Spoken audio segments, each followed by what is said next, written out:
Assalamualaikum warahmatullahi wabarakatuh. Bismillahirrahmanirrahim. Bismillah, alhamdulillah. Wassalatu wassalamu ala sayyidina Rasulillah Muhammad ibni Abdillah wa ala alihi wa sahbihi wa mawalah wa la hawla wa la quwwata illa billah.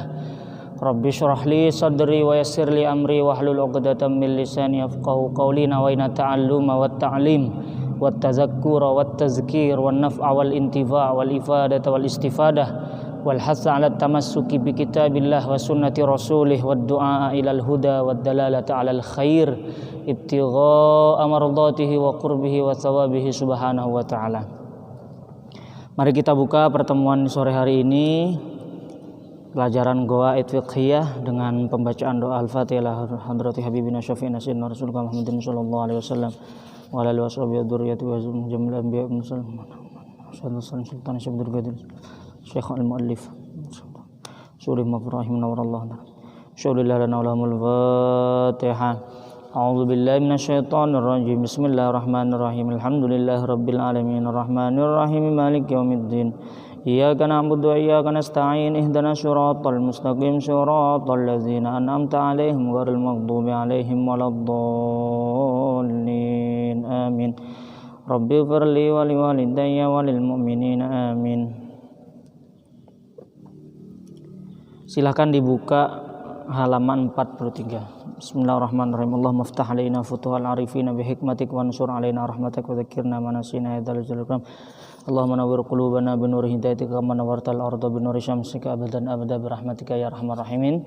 Kemarin kita sudah membahas kaidah yang berkaitan tentang rukhsah dan saya terangkan kemarin bahwa ada dua kaidah yang bisa dibilang merupakan cabang dari al-masyaqqah tajribut taisir, yaitu yang pertama ar-rukhas la tunatu bil ma'asi, bahwa yang namanya rukhsah atau dispensasi atau keringanan di dalam syariat dia tidak bisa dikaitkan dengan kemaksiatan. Kemudian kaidah yang kedua adalah ar-rukhas la tunatu bisyak, rukhsah ini menyalahi hukum asal sehingga dia tidak bisa dilakukan jika penyebabnya masih berupa keraguan-raguan. Kemudian yang terakhir yang kita bahas adalah maka aktsara fi'lan kana aktsara fadlan. Sekarang kita akan masuk ke kaidah selanjutnya yang berbunyi ma la yudraku kullu la yutraku kullu. Bismillahirrahmanirrahim. Qala al-muallif rahimahullahu taala wa nafa'ana bihi wa bi'ulumi fid dharain amin. Al-qaidah as-salisah wa salasun, kaidah yang 33. Ma la yudraku kullu la yutraku kullu. Ma la yudraku, sesuatu yang tidak bisa dicapai, la yudraku, yang tidak tercapai apa kulluhu, keseluruhan ma, maka la yutraku, tidak ditinggalkan apa kulluhu, keseluruhane sesuatu tersebut. Ya, kaidah ini ingin menjelaskan kepada kita bahwa sesuatu yang tidak bisa kita gapai secara sempurna, maka tidak boleh kita tinggalkan secara sempurna juga. Sesuatu yang tidak bisa kita peroleh seluruhnya, maka jangan ditinggalkan seluruhnya.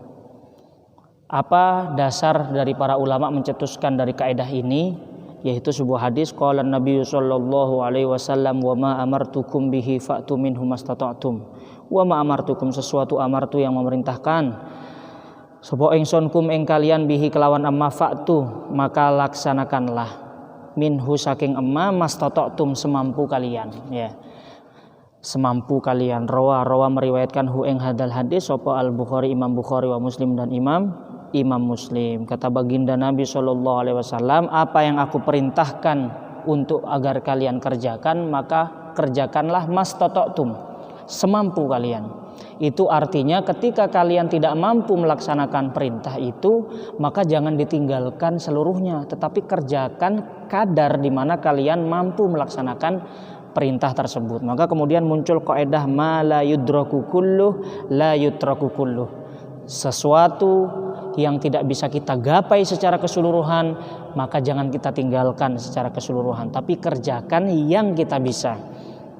Contohnya al-amsilah minha man lam yaqdir al-ihsan bid-dinar wa qadara bid-dirham falyaf'al man lam yaqdir man utawi sapane wong iku lam yaqdir tidak mampu sapa man al ihsana ing berbuat baik bidinari kelawan uang dinar yaitu uang emas, wa qadara dan mampu sapa man bidirhami kelawan uang dirham, falyaf'al maka hendaklah mengerjakannya. Kita tidak bisa berbuat baik dengan menyumbang misalnya, tidak bisa berbuat baik dengan menyumbang dengan nominal yang besar. Tetapi kita hanya memiliki uang receh, uang kecil yang kita simpan sehari-hari misalnya, falyaf'al maka lakukan. Artinya ketika kita tidak bisa mencapai amal ibadah yang tinggi, maka jangan tinggalkan semua, tapi lakukanlah semampu yang kita bisa. Minha man lam yaqdir ala ta'allumin au ta'limi jami'il funun fala yatrukullah. Man lam yaqdir barang siapa yang tidak mampu ala ta'allumin atas belajar au ta'limi jami'il funun atau mengajarkan seluruh piro-piro cabang ilmu, fala yatruk maka hendaklah tidak meninggalkan sapa man kullahu ing jami'al funun. Orang yang selama masa hidupnya tidak mampu menjadi pakar di segala bidang, dan ini yang menurut saya kondisi yang kita alami sekarang. Ketika kita tidak mampu menjadi pakar di semua bidang, fala yatrukullah maka jangan tinggalkan semuanya. Kita harus memiliki satu bidang yang kita dalami atau kita kuasai, ya.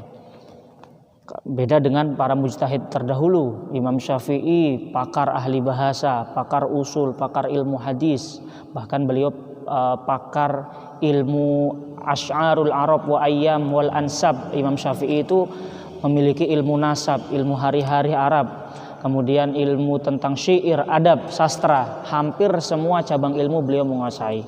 Itu beliau dulu. Kalau kita bagaimana bercita-cita ingin menjadi Imam Syafi'i, wajib. Orang bercita-cita tinggi wajib, tetapi ketika tidak mampu meraih semuanya, fala yatrukukullah maka jangan ditinggalkan semua, harus ada tetap yang kita targetkan, ya. Minha man syaqqa alaihi qiyamul lail bi 10 rakaat. Man utawi barang siapa iku syaqqa susah ya, kesulitan alaihi ing atase man apa qiyamul lail, bangun malam untuk melaksanakan ibadah, bi 10 rakaatin kelawan 10 beberapa rakaat, falyaf'al maka hendaklah mengerjakan 4 rakaatin ing 4 pira-pira rakaat, ya. Kalau kita qiyamul lail tidak mampu beribadah sampai 10 rakaat, ya jangan ditinggalkan, tetap bangun meskipun hanya sekedar 4 rakaat atau mungkin sekedar 2 rakaat, ya.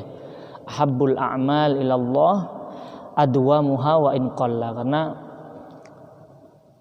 amalan yang dicintai oleh Allah itu adalah yang sedikit tapi dilakukan secara konsisten, ya, dilakukan secara konsisten. Tentu kita bercita-cita ingin meniru para ulama, para ahli ibadah misalnya yang istiqomah tahajud setiap hari 12 rakaat misalnya, tapi kita nggak mampu karena kita sibuk belajar sebagai seorang santri, maka jangan ditinggalkan seluruhnya, minimal sholat 2 rakaat. Atau nggak bisa karena bangunnya pas adzan, minimal sholat sunnah fajar dan begitu seterusnya. Artinya apa? Kaidah ini sebenarnya bisa diterapkan di dalam kehidupan kita sehari-hari. Kaidah ini mengajarkan agar kita menjadi seseorang itu silahkan memiliki idealis. Silahkan setiap orang bercita-cita memiliki idealis dalam benaknya, tetapi ingat kita pun harus menjadi sosok yang realistis, ya. Kita juga harus menjadi sosok yang realistis, tidak idealis. Tidak hanya melulu idealis, tetapi juga harus realistis. Artinya ketika idealisme kita bertentangan dengan realita, ya kita harus menerima itu. Sebab banyak orang yang terlampau idealis sehingga ketika bertentangan dengan realita, dianya langsung putus asa. Ya, ada orang bercita-cita ingin merubah dunia. Waduh, saya ingin merubah dunia udah kacau balau. Bertahun-tahun dia tidak mampu berhasil melakukannya. Akhirnya cita-citanya diturunkan, dia realistis. Kayaknya nggak mampu merubah dunia. Aku ingin merubah negaraku sajalah. Ingin merubah negara. Berusaha bertahun-tahun nggak mampu. Kayaknya terlalu besar kalau merubah negara. Aku ingin merubah provinsiku sajalah. ingin berbuat kebaikan, menjadi agen perubahan di provinsi tempat dia tinggal, masih nggak mampu, ya sudahlah, diturunkan lagi cita-citanya, ingin merubah satu kota yang tempat aku tinggalin, masih nggak mampu, ingin merubah desa, masih nggak mampu, ya sudahlah, diturunin lagi cita-citanya, aku ingin merubah keluargaku sendiri. Ternyata merubah keluarganya sulit, maka kemudian dia menurunkan lagi cita-citanya, aku ingin merubah diriku sendiri, ya, karena itu yang paling realistis. Merubah diri kita menjadi lebih baik. Kalau kita sudah baik, maka kita akan bisa memberikan perubahan bagi sekitar kita. Nah, ini termasuk dalam pengamalan kaidah ma la yudraku kulluh la yutraku kulluh. Sesuatu yang tidak bisa dilakukan semua, maka jangan ditinggalkan semua, ya. Bukan malah kita aduh cita-cita nggak tercapai, ya sudahlah, nggak ada guna hidup, jangan seperti itu, ya. Kemudian kaidah ini juga melahirkan dari hadis tadi, istidlal tadi, para ulama juga melahirkan kaidah yang kedua di halaman selanjutnya, halaman 44, al-maisur la yasqutu bil ma'sur, ya, al-maisur la yasqutu bil ma'sur. Al-maisur utawi sesuatu yang mungkin dilakukan itu la yasqutu, tidak bisa gugur, bil ma'sur kelawan sesuatu yang terhalang untuk dilakukan. Sesuatu yang mungkin untuk dilakukan tidak serta-merta gugur disebabkan sesuatu yang terhalang untuk dilakukan. Ini masih ada kaitannya dengan hadis tadi, wa idza amartukum atau wa ma amartukum bi syai'in fa'tu minhu mastata'tum. Kalau aku memerintahkan, kata baginda Nabi, terhadap suatu perkara, maka laksanakan sesuai kemampuan kalian. Maka ketika di dalam pelaksanaannya ada dalam satu ritual ibadah yang kita tidak bisa mencapai target yang sempurna karena ada mane atau ada penghalang, maka itu bukan menjadi alasan kita untuk meninggalkannya secara keseluruhan. Masih konsepnya masih sama dengan kaidah pertama, hanya saja dibahasakan dengan al-maisur la yasqutu bil ma'sur. Contohnya bagaimana? Idza kana maqtu'u ba'dil atraf yajibu alaihi waslul baqi. Idza kana apabila ono apa sapa maqtu'u ba'dil atraf. Idza kana apabila ono sapa man iku maqtu'u ba'dil atrafi, terpotong sebagian piro-piro anggota tubuhnya. Terpotong sebagian piro-piro anggota tubuhnya, maka bagaimana? Yajibu, mangka wajib, alaihi ngatasi man apa ghuslul baqi, membasuh sisa anggota tubuh yang lain yang masih ada. Misalnya na'udzubillah min dzalik, ada seseorang yang terkena kecelakaan, kemudian sebagian dari anggota tubuhnya yang menjadi anggota wudu misalnya hilang karena faktor kecelakaan atau bagaimana. Apakah gara-gara itu dia digugurkan? Oh, karena bagi itu adalah sebagian dari tangan, maka tidak masalah ketika wudhu tidak membasuh tangan sama sekali. Oh tidak, masih ada yang bisa dibasuh dari anggota itu, maka itu saja yang dibasuh, ya. Itu saja yang dibasuh. Wajib alaihi ghuslul baqi, sisa anggota tersebut yang masih utuh tetap wajib untuk dibasuh. Itu yang disebut dengan al-maisur, melakukan sesuatu yang masih mungkin dilakukan, yaitu membasuh anggota tubuh yang masih ada. La yasqutu bil ma'sur, tidak bisa gugur akibat ada anggota tubuh yang terhalang untuk dibasuh. Contoh yang kedua, al-qadiru ala ba'dis satiri bihi,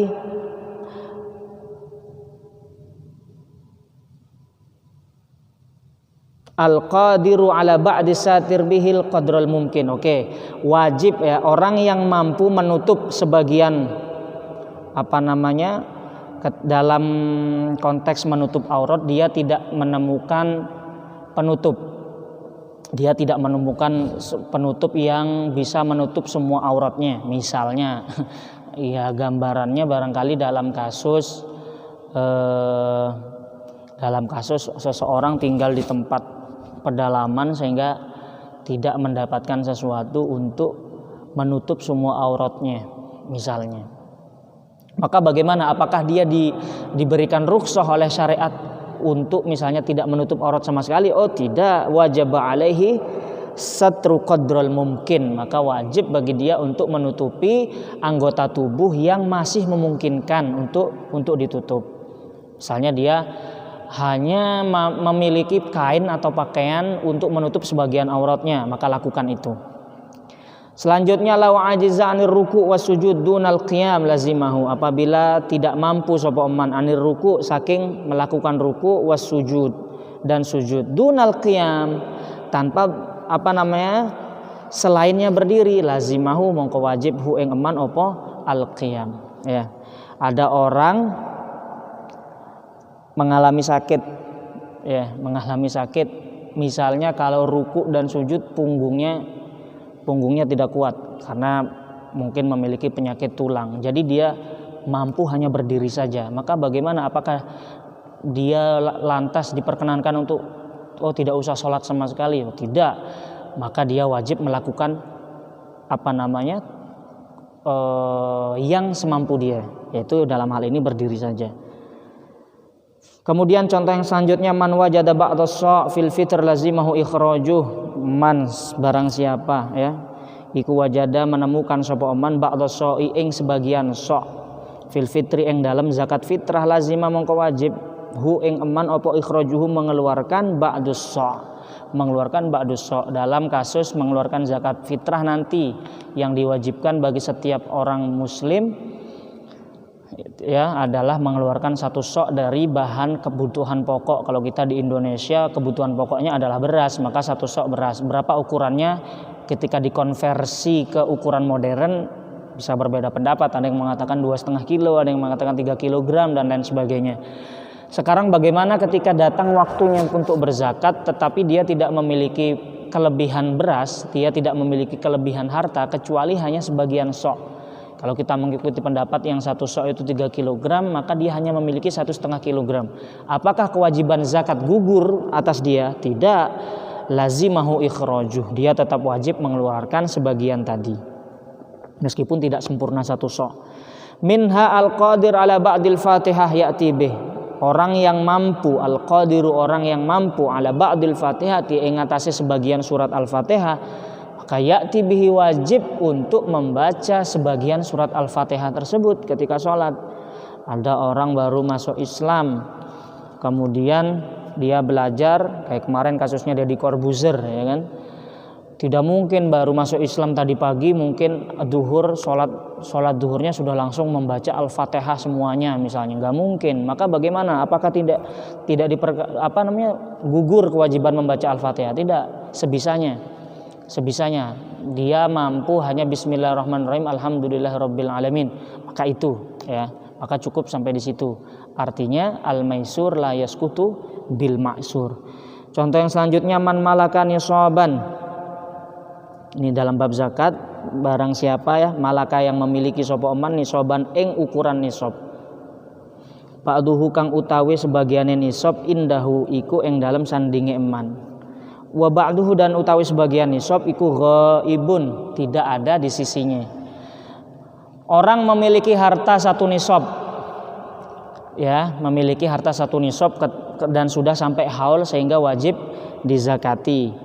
Hanya saja sebagian dari nisab tersebut ada pada dia dan sebagian yang lain ghaibun, misalnya ada di luar kota, di tempatnya yang lain. Maka bagaimana, apakah gugur kewajiban zakat? Fal asoh annahu yukhriju amma fi yadihi fil hal, maka menurut kaul asoh annahu, bahwa sesungguhnya orang tersebut yukhriju mengeluarkan sapa man amma fi yadihi, dari sesuatu fi yadihi yang ada di tangannya fil hal ketika itu.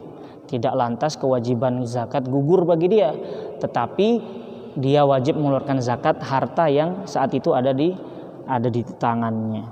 Minha naqala al-iraqiyun, naqala menukil sapa al-iraqiyun an-nass Syafi'i, para ulama Iraqiyun ashabus Syafi'i yang berada di tanah Irak menukil dari nas an-nassin li Syafi'i, dari dawuhnya perkataan nasnya Imam Asy-Syafi'i rahimahullah. Bagaimana? Ada ijtihad Imam Syafi'i yang dinukil oleh para sahabat atau para murid-murid Imam Syafi'i yang berada di Irak. Isinya apa? Annal akhrasnya orang yang bisu. Bagaimana kasus orang yang bisu? Orang yang bisu, difabel, dia tidak bisa berbicara. Bagaimana sholatnya? Apakah diwajibkan membaca surat sedangkan dia bisu? Annal akhras, bahwa sesungguhnya orang yang bisu yalzam wajib hu ing akhros apa ayyuharrika yen to menggerakkan sapa akhros lisanahu ing lisane akhros badalan sebagai ganti antahrikihi iyahu bil qiraah sebagai ganti dari menggerakkan lisan iyahu bil qiraah kelawan membaca Al-Qur'an, maka dia tetap diwajibkan untuk menggerakkan lisannya sekedar qomat kamit meskipun tidak ada suara ya. Kan yang diwajibkan itu kan kita membaca surat minimal kita mendengarkan dengan telinga kita sendiri. Sekarang bagaimana dalam kasus orang bisu, apakah sama sekali gugur bagi dia? Tetap menurut ijtihadnya Imam Syafi'i yang dinukil oleh sahabat beliau yang Iraqiyun, tetap menurut Imam Syafi'i orang yang bisu tetap diwajibkan untuk menggerakkan bibirnya ya, menggerakkan bibirnya meskipun tak ada suara. Kal ima sama seperti memberikan isyarat birruku'i kelawan ruku' was sujud dan sujud. Minha contoh yang terakhir man bijasadihi jarhun yamna isti'abil ma. Man bijasadihi jurhun ya, orang yang di jasadnya atau di anggota tubuhnya ada luka. Yamna isti'abal ma. Yamna ukang mencegah apa jurhun isti'abal ma'i ing meratakan air. Maka bagaimana? Ada orang yang anggota tubuhnya terdapat luka yang menurut keterangan medis kalau luka itu terkena air maka nanti luka itu akan semakin parah. Luka itu akan semakin parah. Wal mazhabu, maka pendapatnya mazhab al-qat'u biwujubi ghuslis sahih ya.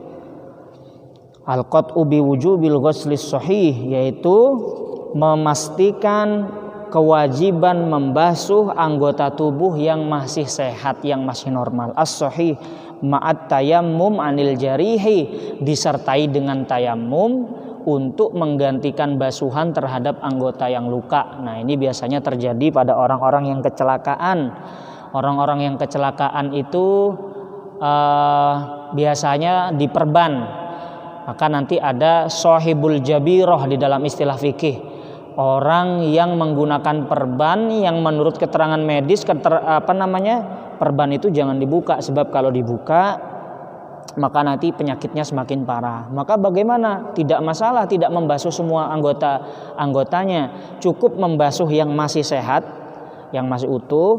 Kemudian anggota tubuh yang dilapisi dengan perban yang tidak bisa dibasuh dengan air, maka nanti bisa diganti dengan tayamum. Kaedahnya apa tadi? Al-maisur la yasqutu bil ma'sur, bahwa sesuatu yang bisa dilakukan tidak serta-merta gugur gara-gara ada sesuatu yang terhalang untuk dilakukan. Dan sekali lagi ini merupakan aplikasi dari sabda baginda Nabi wa ma amartukum bi syai'in fa'tu minhu mastata'tum. Ketika aku memerintahkan sesuatu maka kerjakan semampu kalian. Oke. Besok kita akan lanjut minggu depan insyaallah hatam kaidah dan usul fikih insyaallah hatam. Al-Fatihah. A'udzubillahi minasyaitonirrajim. Bismillahirrahmanirrahim. Alhamdulillahirabbil alamin arrahmanirrahim maliki yaumiddin. Iyyaka na'budu wa iyyaka nasta'in. Ihdinas siratal mustaqim siratal ladzina an'amta 'alaihim ghairil maghdubi alaihim waladdallin. Amin. Rabbi fanfa'na bi barakatihim wahdinal husna bi hurmatihim wa amitna fi tariqatihim wa mu'afatihim minal fitani ya Rasulullah. Salamun alaik ya rafi'a syani wad daraji atfatayya jiratal alami ya uhailal judi wal karam. Ya Allah al-mafiq ila aqwamit thariq. Assalamualaikum warahmatullahi wabarakatuh.